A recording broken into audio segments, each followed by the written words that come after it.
Hello everyone! Ngayong araw na to napag-isipan namin na magagala kami sa mountain, magdadrive-drive kami sa mountain gamit ang snow scooter. Ngayon nagluto ako ng kape, nagdala na ako ng mga baso, pagkain para at least kung gutumin kami sa mountain, meron kaming pagkain. Kaya yun may hinanda na akong pagkain. Kasi kasama namin yung kapatid ni Yunus at saka yung girlfriend niya. Kaya yun magagala kami doon. Kaya samahan nyo kami guys.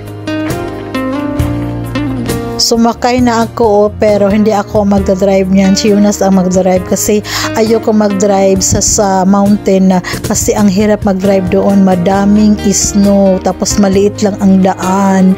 Kaya ngayon nagtry lang ako dyan. Ganito kami dito pag winter, magdrive-drive sa snow gamit ang snow scooter. Ito yung libangan namin pag winter kasi masarap kasi mag-drive-drive sa snow lalo na pag makapal ang snow.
my goodness.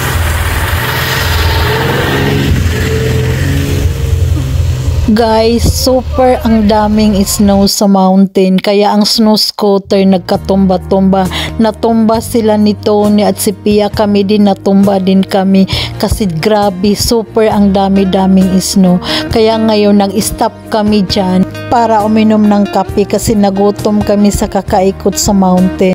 Sa totoo lang guys, ngayong year na to, super ang daming snow at super din ang lamig. Matagal na ako nakatira dito sa Sweden pero ngayon first time kong nakaranas ng super lamig at super ang daming snow, kaya grabe talaga. Kaya guys, hanggang dito na lang muna yung video natin. Kaya magkape muna kami. Bye! Love you guys! Ingat kayo palagi. Be kind!